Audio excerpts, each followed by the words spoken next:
Call me Diana. When I was 9, life hit the fan. Now, I'm not using fancy words here, just telling it straight. It was me, my little sister Lizzie who was 2, Mom, and the man I'd called Dad up until that world-flipping day. See, Dad had this DNA test done, out of nowhere, really, and boom, our family wasn't a family in the way we thought.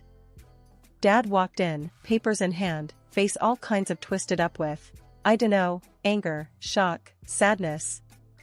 Mom first went all pale, eyes wide, then she tried to shrug it off, but who was she kidding?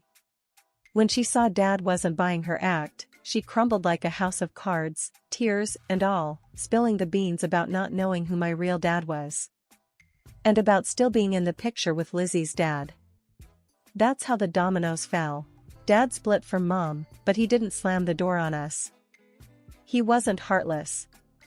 Kept sending money our way because, in his heart, he still saw us as his kids, I guess. Love's weird like that. Mom didn't waste any time though, married Lizzie's dad, George, quick as you like. Lizzie became the apple of his eye the second the ink dried on their marriage certificate, and he made it official by adopting her and cutting me out like last night's pizza. For me, it was like I became a ghost in my own home, invisible. Our house, huh? It was less of a home and more of a crash pad for me. Mom was all about her new life, with stepdad and Lizzie. They were like the picture-perfect 3, and there was me, just sort of, there. Don't get your stuff on the couch, stepdad would bark, not even looking up from his game on TV. But where am I supposed to, I'd start. Figure it out, not my problem, he'd cut me off without missing a beat.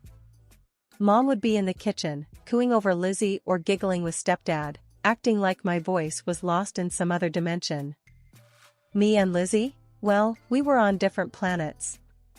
I tried to be the good big sister, but she was being raised like she was an only child, princess costumes, bedtime stories, all smiles. Me, I was lucky if I got a goodnight hollered in my general direction. The dinner table was like a minefield.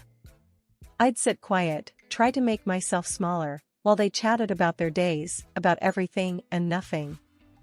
I'd just pick at my food, not if someone accidentally made eye contact. You gonna eat that? Stepdad would grunt, eyeing my chicken like he hadn't been fed in weeks. Nah, you can have it, I'd mumble, sliding my plate over. Hey, watch it. You're making a mess. He'd growl as a pea rolled off the table. Mom was no better. If I tried to talk to her about school or friends, she'd give me that nod-smile combo that adults do when they're not listening. Sure, honey, she'd say without missing a beat in her phone scroll. The bell rang, cutting through the chatter of the hallway, signaling the end of the day. I gripped my backpack tighter, shuffling out with the rest, everyone pushing to be first to freedom. That's when I saw him, leaned up against the old metal fencing by the school gates, my dad. Dad? I said, peering close as if my eyes were playing tricks. Diana, he grunted, a curt nod in place of a smile. I stopped a few feet away, wary. What are you doing here? Got something to tell you. He ran a rough hand through his hair, which seemed unrulier than I remembered. Can we go somewhere? Talk? Glancing around, wondering if any of my friends were witnessing this reunion, I nodded towards my usual hangout. There's a diner around the corner. The walk was silent, the clunk of his boots on pavement outpacing any attempt at small talk. The diner wasn't much, but it was a slice of familiarity compared to the man walking beside me. Once seated in a booth with peeling vinyl and a wobbly table, the waitress came over, eyeing Dad somehow suspiciously and me with concern. The usual, Diana? She asked, her voice a welcome sound. I nodded. Yeah, and whatever he'll have. Dad grunted again, not even picking up the menu. Coffee, black. She nodded and hurried off. I drummed my fingers on the table, buying time. Eventually, I burst out. You can't just show up like this. He didn't flinch. Didn't plan on it. Thought you oughta know, though. I can't have kids, Diana. The words hung there like a heavy smoke. I stopped drumming my fingers. So, he shifted uncomfortably. Thought you might want to know. Be with your old man now that I know for sure you're the only one I'll have. My heart was doing strange flips. Just like that? I drop everything and come with you? It's not nothing, Diana, he said, voice rising a touch. Figured it meant something. To you, especially. Mom and George flashed in my mind, along with the mound of unwashed laundry and the echoing silence every time I walked in the door. I sighed. You got room for one more at your place? You bet, he said, shoulders relaxing. I got space. And what would I do? Just hang out while you work? The practical side of me needed details. He stirred his coffee, the spoon clinking against the ceramic. You go to school. I work. We'll figure the rest out. School. That was something I planned to finish, no matter what. Fine. But I'm finishing high school. No derailing that. He gave a small nod as if it was decided, there and then. Fine. I chewed my lip. Term was ending in a couple of months. It wouldn't be too bad, I convinced myself. I'd make new friends, or keep in touch with the old, somehow. Mom and George, well, they had been more like roommates than family lately. Might not even notice I'm gone till rent's due. Okay, I said, a strange lightness taking over. Okay, let's do this. But Dad, this can't be one of those fly-by-night schemes. I'm serious. He met my eyes, and for a second I saw something that might have passed for conviction. I'm serious too, kiddo. Time to make things right. We left the diner with a plan forming. I was scared, but the idea of starting over, with him, it felt like a real chance. As we walked back to the school to collect the rest of my things, I figured this might just be the new beginning I'd been craving. Dad and I live in a new city now. It's different, cold sometimes, and loud, but it's home. Dad started his own business, something to do with tech and gadgets. It was just a bunch of computers at first, but it really picked up. People talk about him now, like he's someone. I guess he is. I go to this local school. It's alright, I guess. Not much to say about it except I'm there to get grades, and I'm doing good, real good. Got to, right? Dad's setting the bar up high with his success and all. I gotta keep up, make him proud. That's the goal. And me? Dentistry's where it's at for me. Can't explain it, really. Just something about fixing people up, giving them a smile to be proud of. Sounds good, doesn't it? Dad's all for it. When I first told him, I thought he'd be like, dentistry, really? But no, he was all. If that's what you want, kiddo, then go for it. That's Dad for you, supportive as ever. My mom and George? They're like a TV show I used to watch, but forgot how it goes. It's just static now, and I don't remember much about them. Doesn't matter, though. We've got our own thing going on here. Another test aced? How do you do it? Dad's voice makes me jump as he comes into my room. His eyes are all tired from work, but he's smiling. Study, isn't it? Just hit the books and the answers stick, I say, shrugging like it's no big deal. Dad chuckles, the lines by his eyes crinkling up. You got your old man's brains, that's for sure. I roll my eyes. Yeah, just means I'll have to pick a fancy college for dentistry. They don't let any dummy in. Hey, you pick the college, I'll figure out the rest. He pats my head and then turns serious. Don't you worry about that.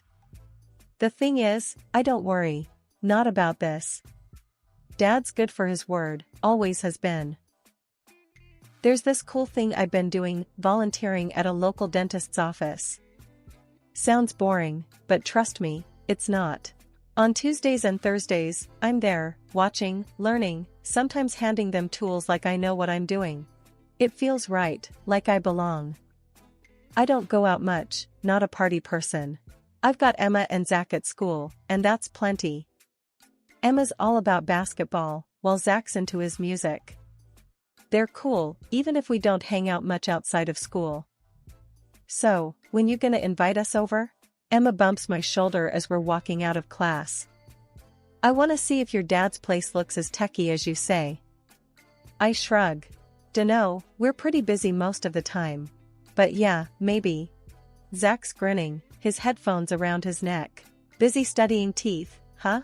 If you ever need a guinea pig. He taps his front tooth. No way, I snort. I am not starting with your mouth, Zach. Days blend together, school and dentistry. It's like a rhythm, home, school, teeth stuff. But it's nice, predictable. I like it. I like knowing where I stand, and where I'm headed. It's a good life. Dad and we're doing okay here. Business, school, future dentist stuff, it's all pieces of this new life. And I'm thinking, as I fall asleep with my dentistry book spread out around me, I'm really looking forward to what comes next. I'm 32 now. Year by year, the image of my dad in his prime fades a bit more, the edges blur like a photograph left too long in the sun. He's been gone for a few years, taken by a sickness that chewed him up from the inside. Damn, it made me mad. Fists clenched, teeth gritted, kind of mad. You see, I've been around medicine my whole life, with all this knowledge and not a penny spared on treatment, but still, the guy couldn't beat the odds. Life's a real piece of work, huh? It kicks you down and expects you to get up and say, thank you. But I've always been a fighter. Dad used to say that, told me I got it from him. So after he passed, I let the pain fuel me.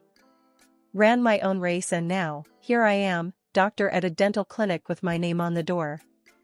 Inheriting everything Dad owned did make things smoother. I won't lie, money talks in this world, and it's a lot louder when you're trying to keep a business afloat. I kicked ass to get to where I'm at, and Dad's inheritance just padded the fall a bit when things got rough. My clinic's the talk of town. People come in with all sorts of issues, a chipped tooth here, a cavity there. I see it all, fix what I can. But it's not just smiles I mend, oh no. People tell you things when they're sitting in that chair, looking up at the ceiling, trying not to think about the drill in their mouth. They talk about life, the raw, unpolished realness of it. I like that, makes every day different. Like this one guy, let's call him Joe. Burly fellow with tattoos all the way up his arms and a frown that looked permanent. Came in for a root canal, tough as nails, or so he thought. Alright, Joe. Open wide and let's take a look at the troublemaker, I'd say. My damn tooth's been killing me, he grunted, mouth already full of dental equipment. Can't chew my steak proper. Can't have that, I said, matching his straightforwardness. Let me fix you up right quick. By the end of the appointment, after some drilling and a whole lot of tough guy grunts, he was singing a different tune. Doc, you're a miracle worker, Joe mumbled through the gauze in his mouth. Go easy on the steaks for a while, yeah? I told him, handing him a mirror to check out my handiwork. A job well done if I may say so myself. That's the drill, my days in a nutshell.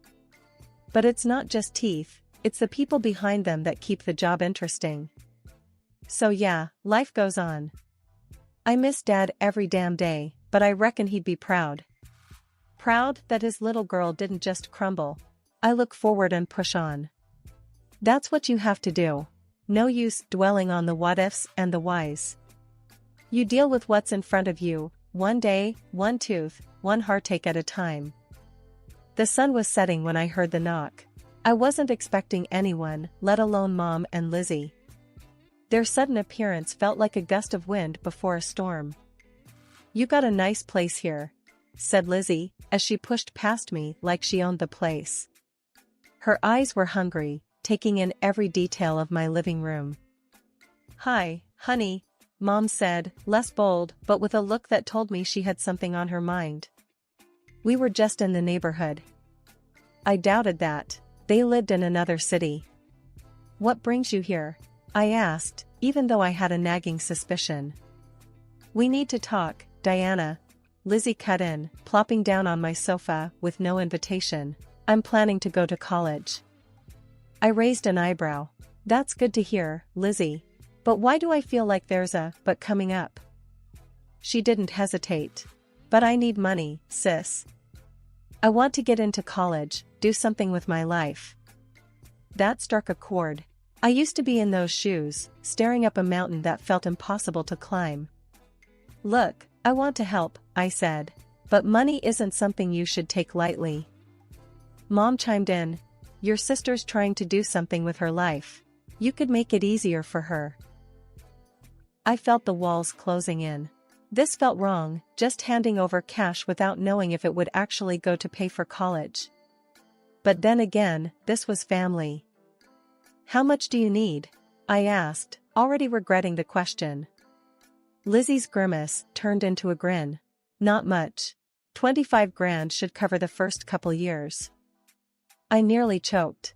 25,000? That's a lot of money, Lizzie. Don't act like it's a big deal for you. She snapped back. You got it. That stung. Just because I had made something of myself didn't mean I had money to throw around.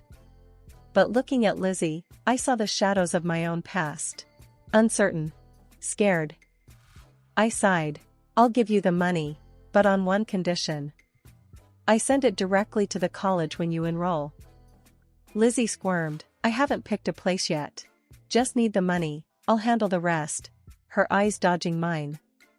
The air felt heavy, like right before a storm breaks. You don't trust me? Her voice rose. It's not about trust, I countered, but even as I said it, I knew it was. I just want to make sure it's used right, Lizzie. There was a cold silence until Mom chimed in, tired of the back and forth, we're not here to scam you. I took a breath, feeling cornered. Okay. I went to my desk, logged into my account, and did the transfer. There, $25,000. For school. Lizzie's eyes lit up with a mix of victory and guilt. Thanks, I won't forget this. But it was Mom's quick, greedy smile that stayed with me long after they left. I sat there, feeling a blend of worry and disappointment, hoping I hadn't just made a huge mistake. For months, I'd been on the phone with Mom and my sister back in our hometown. It felt good to help them out, sending a few $100 when I could. But when October rolled in, something in my gut told me to check up on Sis and her college situation. One afternoon, I called her, my voice casual as I asked about her classes. But like a slippery fish, she wriggled out of the topic, and before I could press on, she hung up. I frowned at my phone, a suspicion gnawing at my mind. Next thing, I'm stalking her social media like some sort of detective. There she was, all smiles, decked out in threads that screamed money. But not a single selfie in her college gear, nothing. Enough was enough. I hit dial on Kara's number, my old buddy from the block. Kara, it's me, Diana. What's the deal with my sister? How is she doing in college? Her voice came out flat. Your sis? College? Girl, she's strutting around here like she's in some sort of fashion show. You should see the bags they carry. No books, all bling. It hit me like a ton of bricks, played for a fool. I was burning with the need to confront them, to yell until I was hoarse. I'd been dialing Lizzie all day, hitting redial more times than I cared to count. The same with Mom. Neither bothered to pick up. Each ignored call stacked bricks in the wall they were building between us. When I went online, hunting for a trace of them, my messages bounced back like I was some stranger now. I was locked out and it stung like hell. Hurt simmered and bubbled over into a rage that iced my veins. They'd conned me. The doorbell rang like a warning siren that I didn't want to heed. There on my doorstep, my mother and sister stood, their appearances a bit too polished for a casual visit. I could feel the weight of their expectations before a word even slipped past their lips. Without an invite, they barged in as if it was their right. They settled on my couch and began to look at my living room. Need money for college, Lizzie blurted out, not 2 minutes into the so-called visit. Her eyes didn't meet mine, and why would they? Lies have a hard time looking you in the eye. Yeah? That's rich, considering, I said, crossing my arms over my chest. My mother shifted uncomfortably. Diana, you don't understand. What? That you're both liars? I cut her off. My voice was colder than I anticipated. It was odd, but liberating. You got no right to talk to us like that, Diana. Lizzie piped up, her voice getting sharp. We're family. That card's expired, I shot back. Listen here. I didn't let her finish. I did. For a long time, I listened and gave and got nothing but a lie. We're your blood, and you owe us that much, my sister said, her voice hitching up a notch. I couldn't help but laugh then. Not because it was funny, but because the level of their delusion was staggering. You think I owe you for spending my money on everything but what you claimed? For lying? For treating me like an ATM? I fixed them with a look that felt as if it could peel the paint from the walls. There was silence for a moment, and then my mother's face twisted into a scowl. Ungrateful brat. After everything we've done for you. Done to me, you mean? I corrected. My sister stood up. We don't need this. If you're going to be a bastard about helping family. Well, if the shoe fits. I interrupted her and then pointed at the door. Leave. I'm done being your free ride. They were on their feet now, faces red, not with shame, but with anger. You'll regret this, my mother hissed. I already regret plenty, but cutting you off ain't on that list. I walked to the door, holding it open. Get out. As they stomped past me, their parting words were threats about making me pay in ways money couldn't cover. Once they left, the silence in the apartment was heavy, but it was mine and mine alone. I leaned against the closed door after they were gone and exhaled a breath I didn't realize I'd been holding. It was done. It should have felt like a victory, but wars with family tend to leave you counting losses more than wins. Life has a funny way of showing you who really cares. Here I am, sitting on the rough patch of grass by his grave, my dad's grave. Well, he wasn't my biological dad, but that never mattered. He treated me like I was his own. Gave me support, taught me right from wrong, showed me kindness. Not like my mother or my sister. I stopped picking up their calls, blocked their numbers. Cut them off, just like that. Now, here I sit with only the sound of the wind for company. I talked to him, to my dad, telling him about my day, about the tough root canal or the kid who wouldn't stop squirming in the chair. It feels right, you know, being here with him. Peaceful. Hey, Diana. It's Jim from the grave next over. Poor guy, lost his wife last year. He's a regular here, like me. You're talking to your dad again, huh? Yeah, I say. You know how it is. Jim nods. Sure do. Gotta keep the connection somehow. How's work going? Same old, same old. Teeth are teeth, Jim. They don't change much. Jim chuckles. Yeah, I guess teeth are more reliable than people, huh? You got that right, I smirk. I've always liked Jim. Has a way of saying what he means without wrapping it in cotton. I stand up, brush the grass off my jeans, and take one last look at the headstone. See you tomorrow, Dad, I say softly, though he can't hear me. The door of the car closes with a satisfying thud. I start the engine and roll out of the cemetery. The road stretches out ahead of me, clear and open. Just like my future, just like my life now. No more chains pulling me back, no more feeling like a human ATM. My life is mine again, I whisper to the rearview mirror. Tucking a stray hair behind my ear, I pull into the traffic. My phone's silent these days, but I like it that way. No surprise calls begging for cash, no manipulative messages. Just the occasional text from a friend or a reminder for an appointment. When I get home, I crash on the couch. No yelling, no lies, no fake teary apologies or promises. Maybe I'll get a dog, a big one with soft ears. Someone who's glad to see me for me, not for what's in my wallet. Yeah, that sounds nice.